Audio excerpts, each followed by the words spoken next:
All right, hopefully this will go. So just waiting for the confirmation here.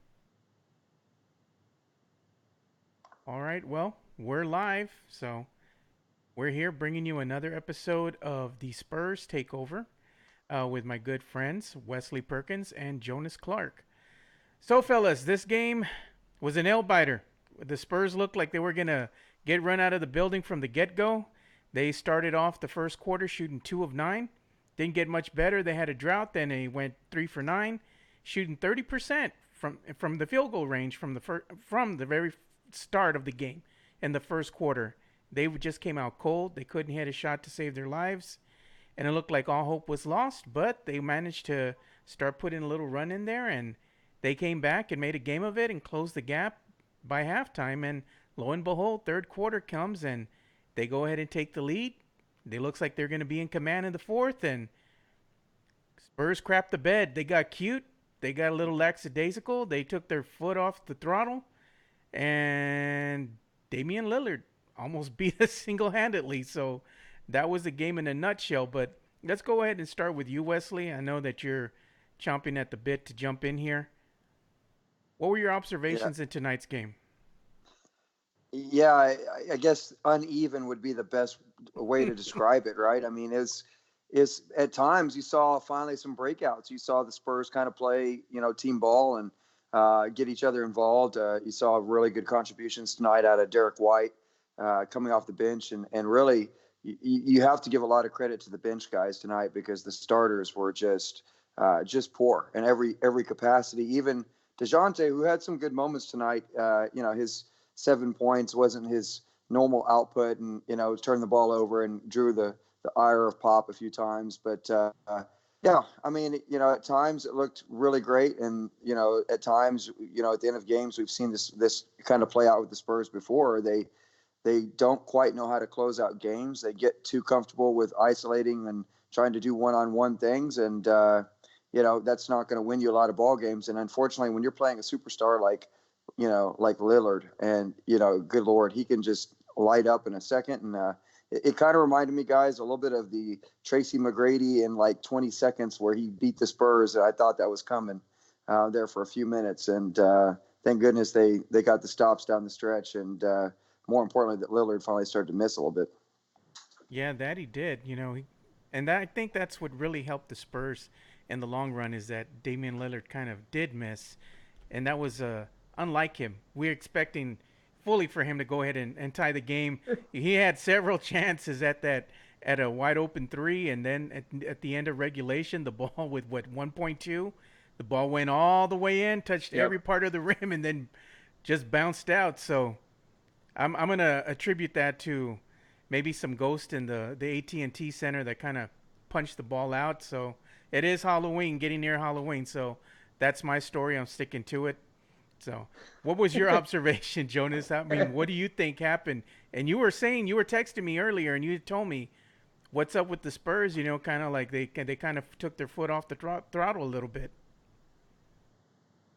Well, Joe, at 7 minutes and 51 seconds, Jeff Garcia tweeted out, "How are we feeling about 3-0?" And I said, "I'll feel a lot better in 7 minutes and 51 seconds." And sure enough, they took it all the way down to that wire.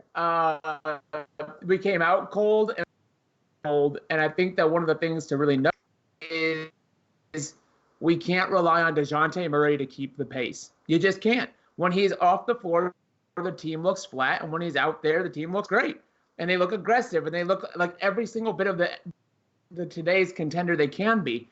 But it's those minutes that he's not out there. Who's going to drive that pace? Derrick, as you said, Wesley looked very good off the bench. But you've got to figure out a way to stop Damian Lillard. And I was coming down that stretch, and I was almost hoping that Pop was going to add a couple more minutes today just to make sure that didn't happen.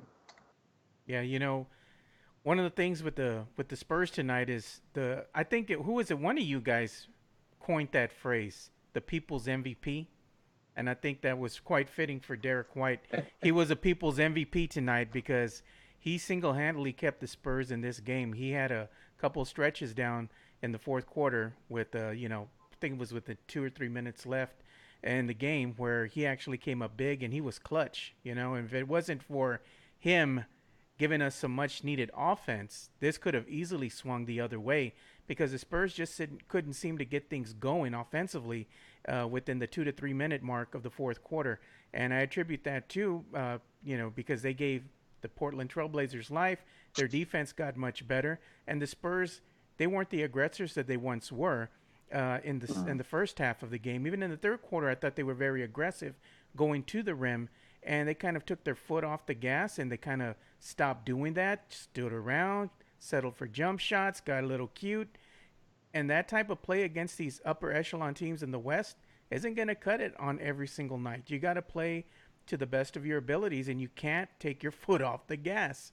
What do you think the Spurs are going to have to do here, Wesley? Because it's a quick turnaround. It's going to be on Halloween night where we face the fake number 2, the ugly number 2, every word in the book you want to throw at the number 2, and the LA Clippers. So, I mean, what do you think they're going to do to have to get this win on the road?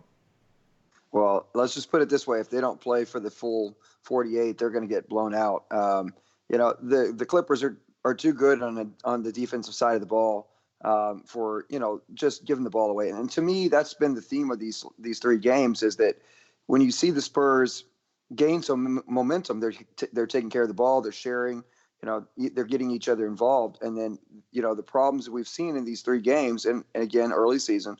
But we're talking about a team that's mostly been together. Other than DeJounte, these guys have all played together.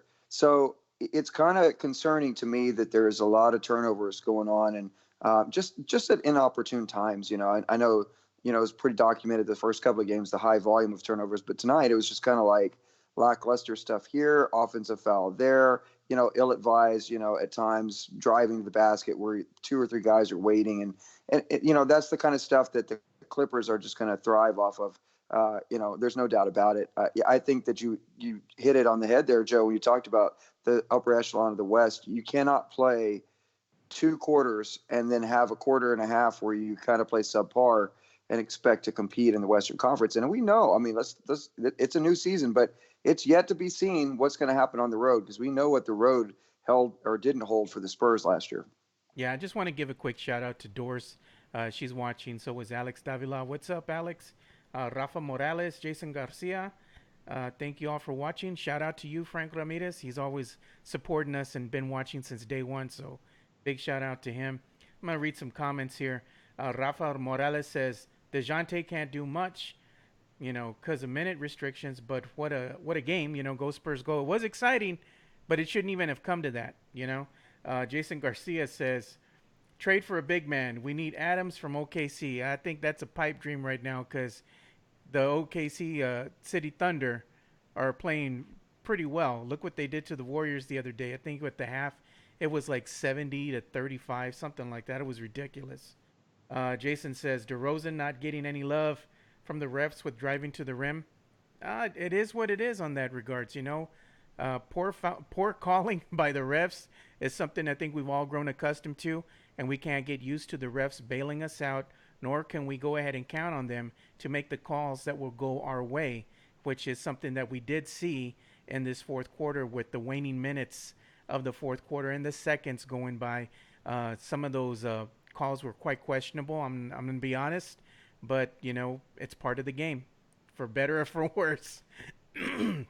Excuse me. Yep. But I think the Spurs really, they showed that they can come from behind, but really you can't start off slow in these games, especially against these better teams in the West. The poor shooting that they had in the first quarter, it's something that we've kind of seen them start with throughout these last 2 games.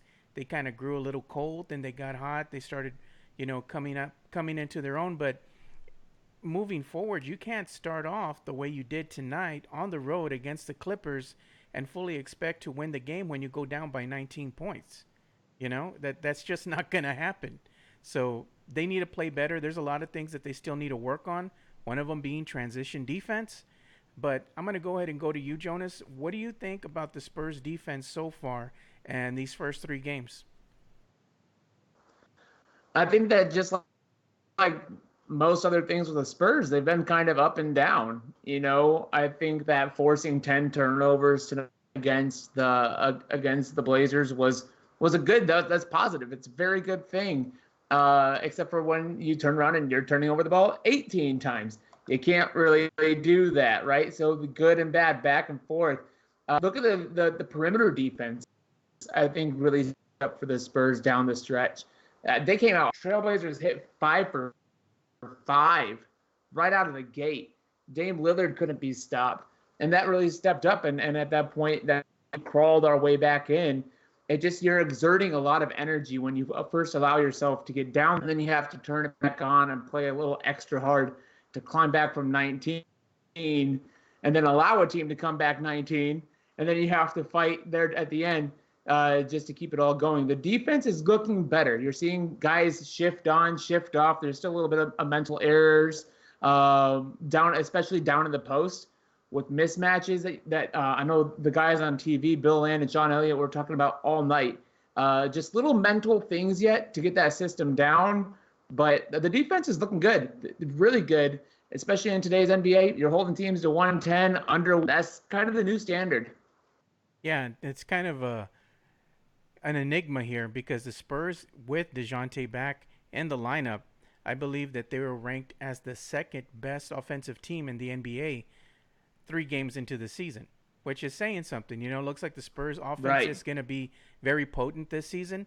You just hope that the defense catches up because you need to play consistent defense in order to win on the road and also to win at home, and especially coming from behind when you're down 19 points. The Spurs did play good defense to get themselves back in the game, but then again, defense right now, just 3 games into the season, we're seeing that there's some type of inconsistencies from quarter to quarter.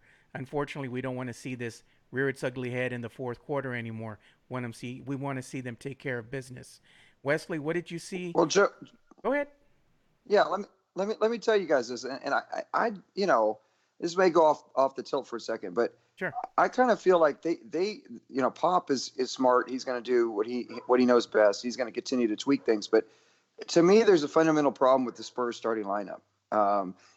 They just don't flow well together, and I think maybe part of it is just you're inserting Trey Lyles in. He's a new guy. He plays pretty hard, but he's not going to offer you a lot of scoring. And Aldridge has not been starting games well, and you've got DeRozan who we know holds the ball a lot, and you got DeJounte who's instant offense, and then Bryn is just on fire. I mean, he's the one guy that any time could get hot, and I kind of feel though like we have seen a group of starters that just haven't gelled. I don't know. I don't know if maybe the answer is go one big. We saw the Spurs go into a smaller lineup in the second quarter, right at the end of the second quarter, and it seemed like it paid some dividends. So I don't know. Maybe the answer is go one big with either Aldridge or Trey Lyles, and surround that perimeter a little bit more with your shooters. But I don't know, guys.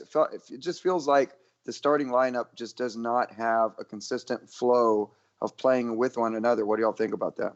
I think your assumption is correct in that regards. Frank Ramirez says, I'll say the Spurs going to surprise people. Okay, and David Campos says, start White over Murray. Shout out to Orlando Torres. And Paul Smith, shout out to you for watching. One of the things that was questionable again in tonight's game is we didn't see Lonnie Walker. The fans are out there chanting, Lonnie, Lonnie, Lonnie. They want to see some Lonnie Walker go out on the court and play. They're tired of Marco Beninelli kind of, garnering all those minutes, and there's not enough minutes to go around. So we see people in Damari Carroll and we see Lonnie Walker that they're not getting hardly any playing time out there.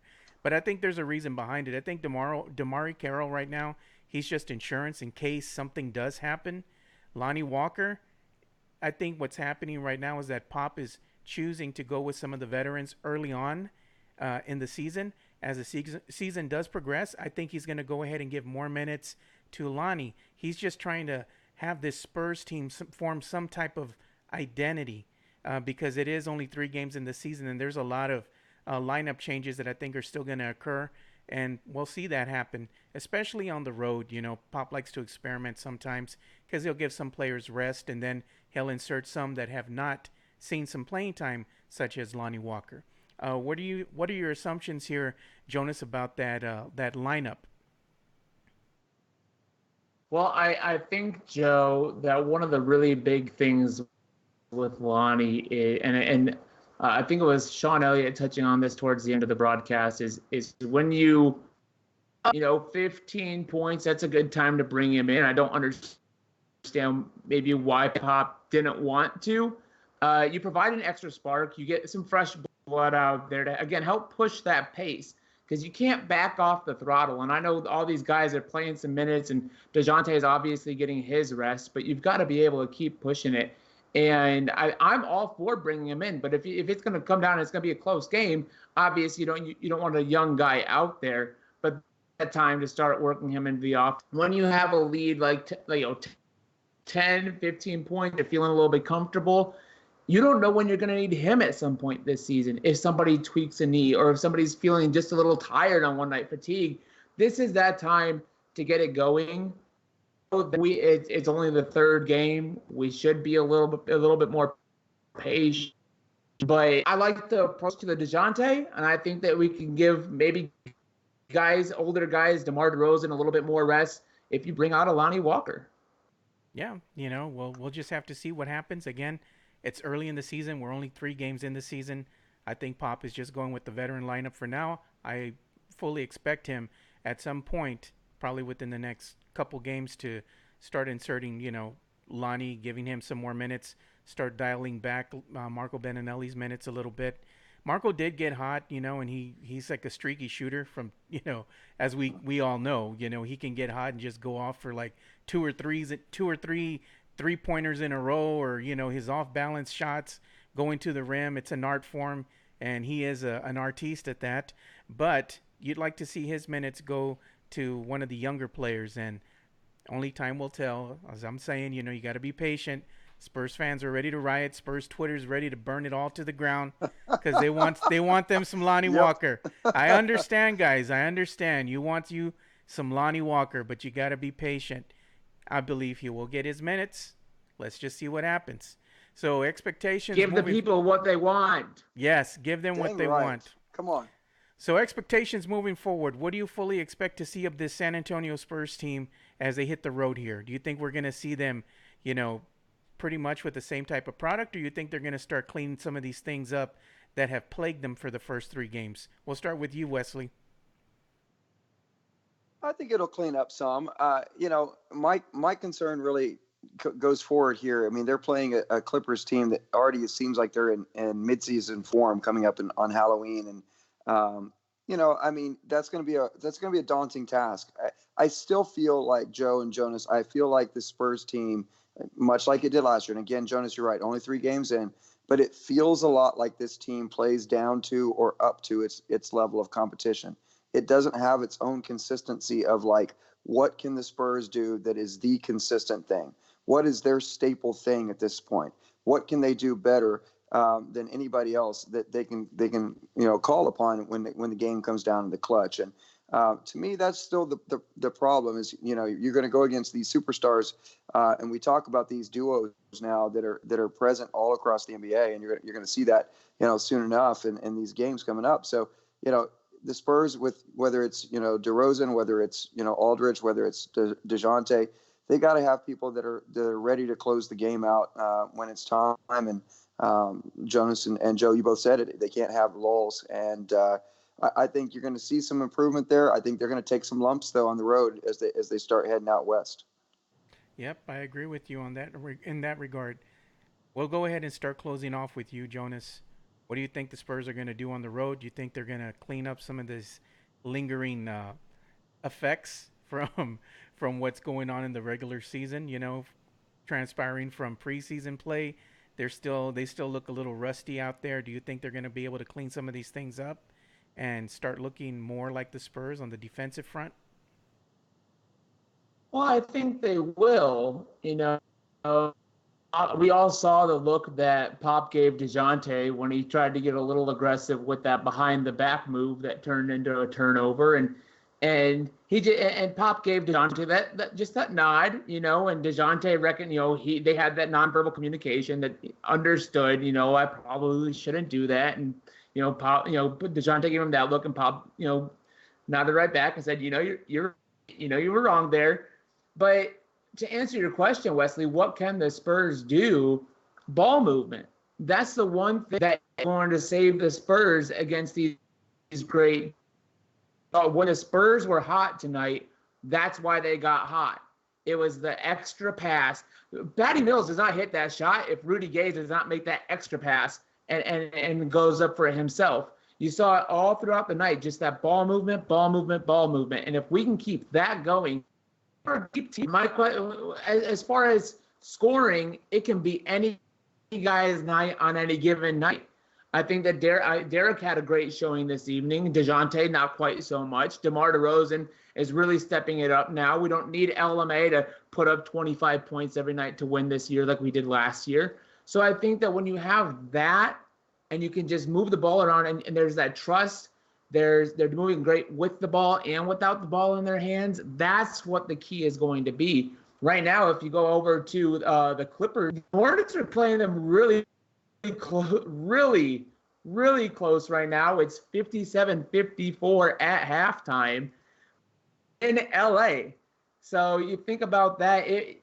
Tonight's, whether it's a win, the Clippers could really kind of play into how well they're going to play against the Spurs at home. You don't want to eat two losses as you're trying to take away, the Staples Center from the Lakers. That's not the kind of tempo you want to start adding onto the season if the Spurs go into this game with the Clippers sitting there at 2-2.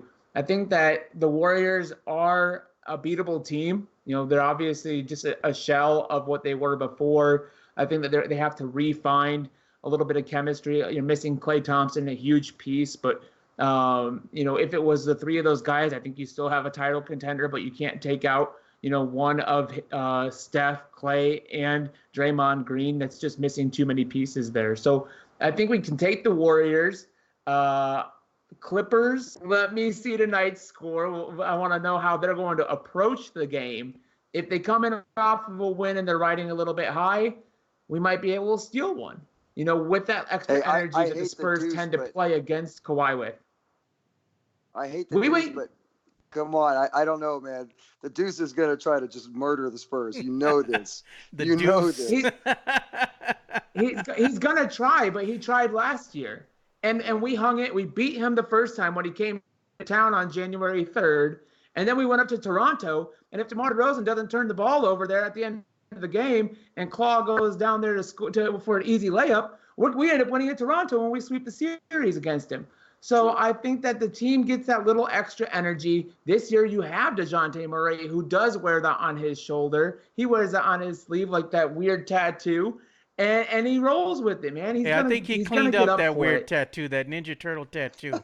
I think he got that. He fixed. He cleaned it up there. He's got a little more artwork. He's got a little artwork around it. It kind of hides it a little bit, but he still proudly wears it. Like I'm saying, he wears his a little bit more, and I really like to see that in a basketball player, especially a guy who can be as aggressive and own that. So I think that we can two out of me just in terms of talking against the Warriors, Clippers, and Lakers. I think that we'll take the Warriors. I think we're gonna.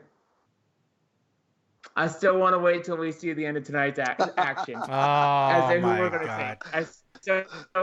Man! I want to see how they come out of this game. But 2 out of 3, and no Jonas, matter how that comes out. Jonas is going to be a poor man, man. You don't like to make some bets. You want to take the safe.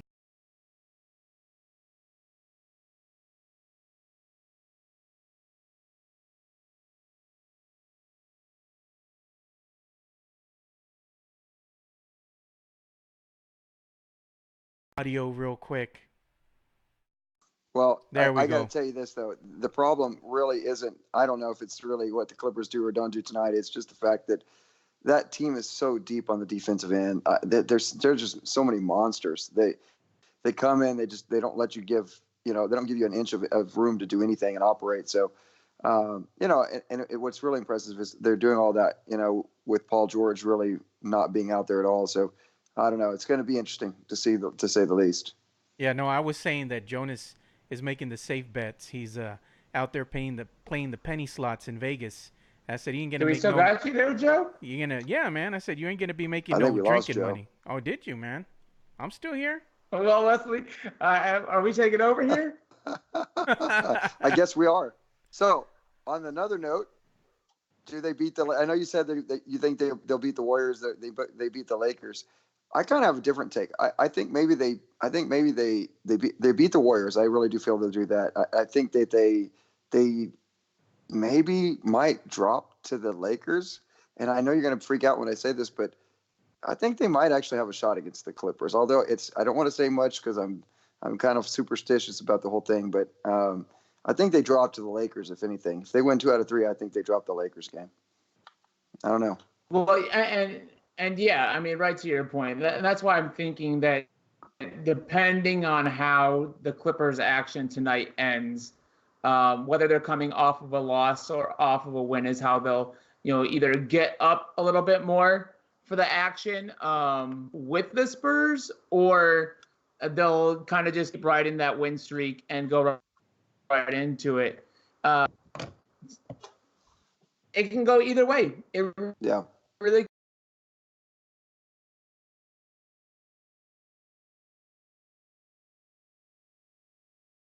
We lost his mic, but no, now you can get me. To... You can hear me now. Hey, there you are, Joe. Hey. Yes, there sir. you go. I fixed it. All right. So, needless to say, we're having some audio issues here. So I'm gonna fix those for next time. I'll probably wear my USB headset, so it makes everything easier for me. But I just wanted to let everybody know. Really quick here, Joe. Yeah. Really quick here. I see we have Jim Byrne out here asking what time the third and fourth quarter tipped off roughly. Jim, I would go to the Spurs Twitter page. Whatever time they said that action was back, just do the math, subtract some hours. Oh my God. Yeah, usually, I mean, if the game tips off at 7:30, your third and fourth quarters are roughly going to get started somewhere around a little after 8. I'd say about 8:10, 8:15, and then shortly after. Yeah, we started here about 10 o'clock. The game ended at about 9:50. So. Yeah, so it's usually about that time. It's Good luck, Jim. Around that time. So I just want to let everybody know we have some changes coming to this new Spurs Takeover live stream.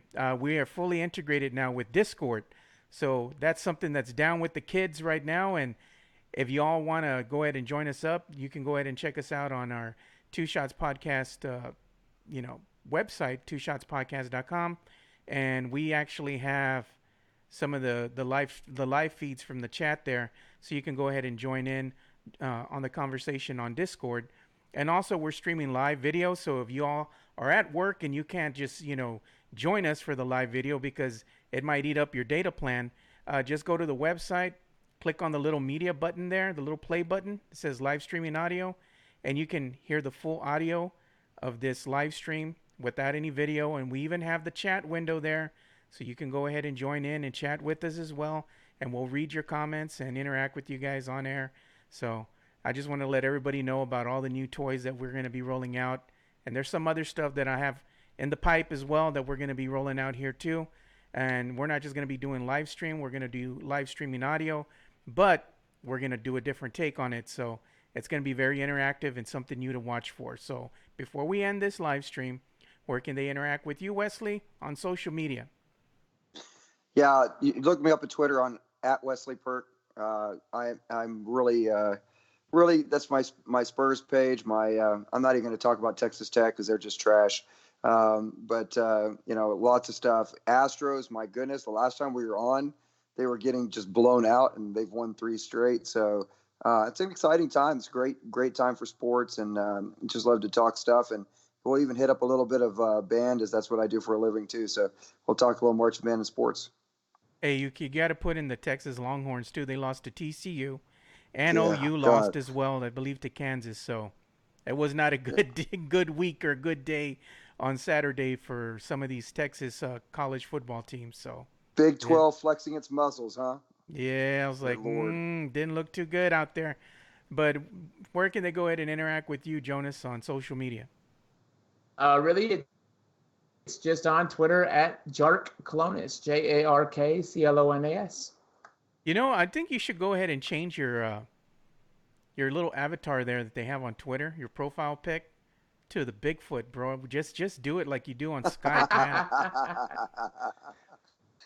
Well, I like to at least keep my image on there, so people know who I am, even though that picture may or may not be like 7 years old. Well, Ken, what if we do this? What if I take the Bigfoot and just superimpose your face on it? We'll think about it. I'll think about it. There's a brand I've got to worry about here, Joe. Maybe I can get a yes out of you over some drinks. That's the way to my heart, really. Hey, you need some after the Browns and all those 3 picks that Baker Mayfield is throwing. Just a little FYI information. Browns is for a whole other channel. Yeah, we're going to be... Just a little FYI information. I'm going to be part of a big Dallas Cowboy watch party that's going to be happening on November the 4th over at the 151 Saloon. So come out and hang out with one of the better, showings that they have for as far as watch parties go, because I'll be hanging out there with my Dallas Cowboy Borracho brothers. They're one of the biggest Dallas Cowboy supporter groups in the nation, and they're right here in our backyard. So they're going to put on a good showing out there at the 151 Saloon. And make sure you bring an unwrapped toy, because we do have a toy drive going on. It's going to benefit CASA as they give all these toys out to some underprivileged kids for the holiday season. So make sure you do that as well. And, make sure that you follow us and like us across social media. You can interact with me at Two Shots Podcast. It's all spelled out, TWOSHOTS Podcast, on Facebook, Twitter, Instagram. And we're also on YouTube. So make sure you go and follow, subscribe, and like us. So for Wesley Perkins and Jonas Clark, I'm Joe Garcia. Thank you guys for tuning in to another episode of the Spurs Takeover. Big shout out to you, Michael A. DeLeon, and all the guys over at Project Spurs. And make sure you go and follow Project Spurs. They're going to have this video up tomorrow morning with their write-up, so you can see all the great Spurs content and recaps that they have going on there. So until further ado, go Spurs go, and we'll see you all later.